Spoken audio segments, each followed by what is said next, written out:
Okay, so welcome back, everyone. This is the fifth in our series of lockdown conversations with figures from the Wudang community around the world in China, Europe, and US. And we're exploring what it is to maintain a training journey during these exceptional times. I'm really pleased to have Shifu Jake Pinnick with us for our fifth installment. And I was particularly keen to speak to you, Jake, because I think you've taken Wudang outwards to the world during this really unique time with the Wudang Way platform. I'm really keen to talk to you about that, but also your journey into Wudang Arts up to this point. So welcome. You're very welcome. Thank you. Glad to be here. So could you, for those who don't know you, could you introduce yourself in terms of your current role within the Wudang community right now? Yeah, so my history is kind of scattered. I've been training in Wudang solely for about just over 10 years now. I crossed 10 years last year during the middle of 2020, which wasn't quite the celebration I was hoping for, but it was very nice. But yeah, I've been training here. I was part of a program. Maybe some people are familiar with it. We were here for 5 years with a group of foreigners training together.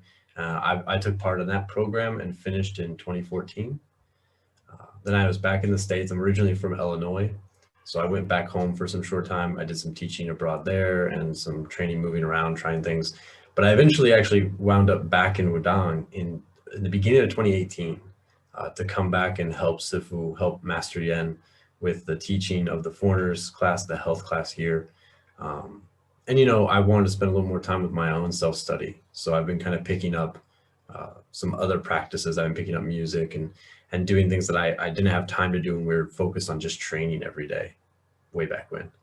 Yeah. Now, more currently, I've kind of taken over more responsibility for the school, and I'm helping out leading some classes, but also focusing on my study while I'm here. So the last couple of years have been really crazy, being kind of the forefront for the school, teaching the foreigners and kind of promoting the school online more often because the school hasn't had much of a presence, a stable presence before.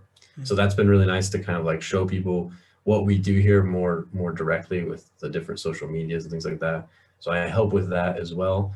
And then, yeah, I've been getting my own project off the ground, Wudang Way, like you mentioned, which I've wanted to do for a long time. I was always kind of hesitant about doing something online before last year. You know, it's one of those things that the way we teach, the way we do things, it's like, we're not sure if we can get something across clearly in a video format where there's still that kind of necessary transmission that has to be in person. So that's always a big question. And it was a big question for me too, but I hosted a Taihe class and attempted it. And it was really, really inspiring to see people kind of come into the live talks and come into the classes. And then we did a follow-up after about a month of training. And I said, if you want to send me a video, send me a video. And a lot of people did. It was really nice. I got a couple dozen submissions, and they were all really, really well done. And I was really happy with it because they got all the little details and no one had any big problems. And it kind of inspired me to start thinking about it more seriously. And I think it's been really nice. It's been challenging, of course, but I think there's a lot of room for growth. Yeah. So it's been a journey so far. Well, let's chart that journey from the beginning. So when you first came to Wudang, had you had any background in Chinese martial arts prior to that? Chinese martial arts, no. Martial arts, no. Arts, no. Wow. I came with a clean slate. It was really a big change. Yeah. So I was that kind of like a plunge into the abyss at that point to commit yourself to the traditional program with a clean slate in that way? Oh yeah, I mean, that was one of the biggest like motivators to do it, really, was because I didn't have any experience, and I figured where's the best place to start. I'm from a really small town in Illinois in the Midwest of America. The closest thing we have to martial arts around there at that time there was like a Taekwondo school and a karate school, but they were like after school kids programs. They weren't really in depth. Like what I was looking for, what I thought I was looking for, I suppose, at that time. I had no experience. And it was kind of one of those, I was coming out of, I was 20 when I first showed up in Wudang, and I was uh, just about to turn 19 when I first found the school. So, you're in that age where you kind of want to explore, you want to do something that's different. I think everyone has that feeling, or, you have that kind of escape type feeling, and kind of be on your own, see if you can experience, survive, do something different. So there was a lot of, adolescent emotions as well, I suppose. But uh, I just thought about it and it just made sense. If you're going to start, go to the roots, go somewhere where you can start completely new. And also I found a place that had the chance to focus on it the whole time, 24/7, 365. So that's a big driver. Were you fit? Were you flexible at the point of starting that? I mean, I was really skinny. Um, I worked and went to school. I didn't have time for anything else. So, but no, my flexibility.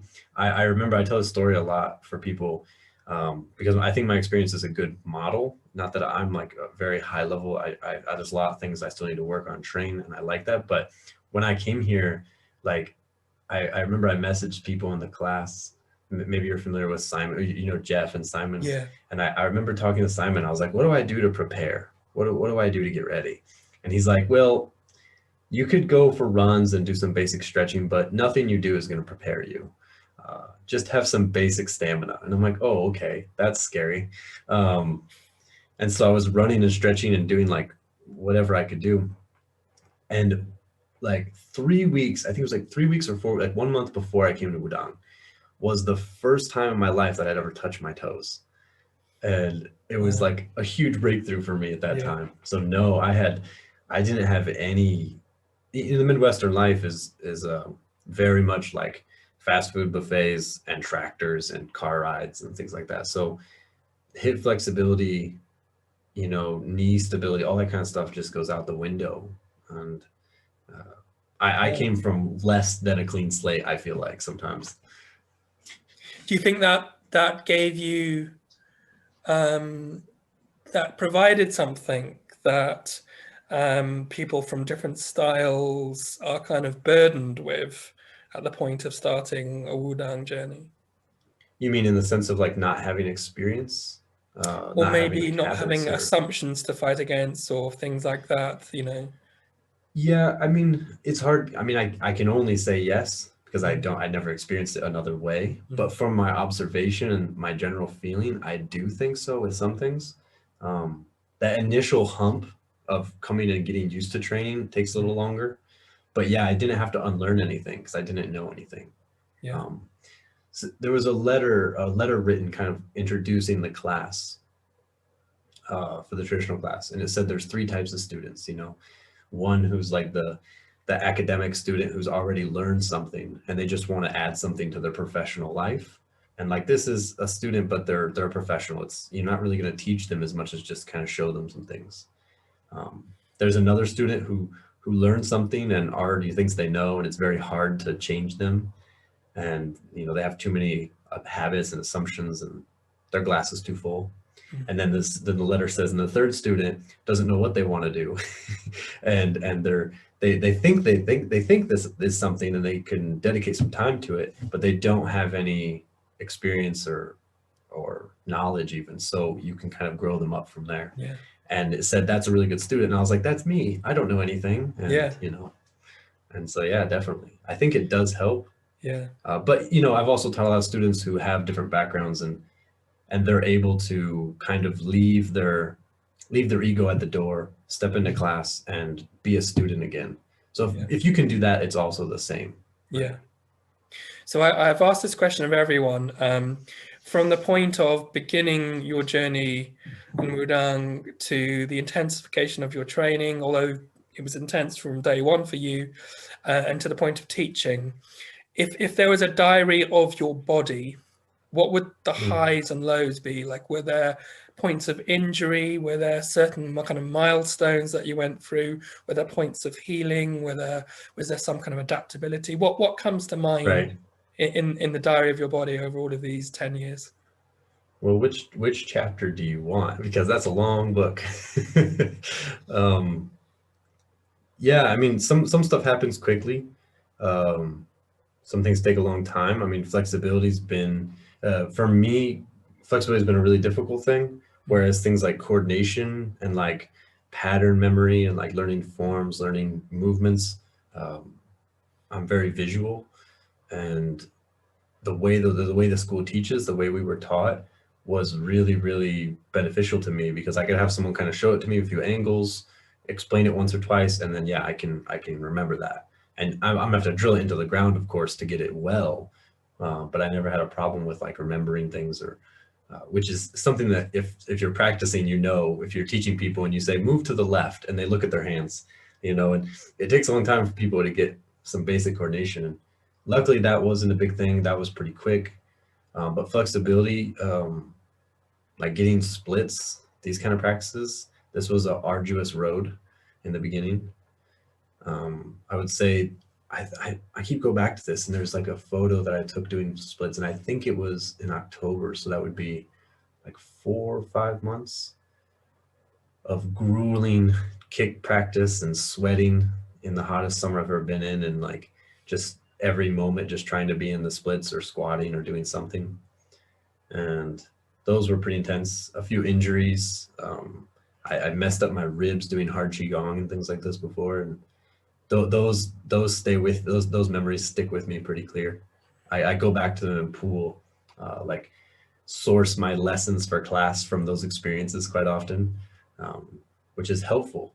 Uh, but yeah, I mean, there's so many times like I'd say the general cloud of like uncertainty and just daily motivation that you have to keep up to get through the training all year round.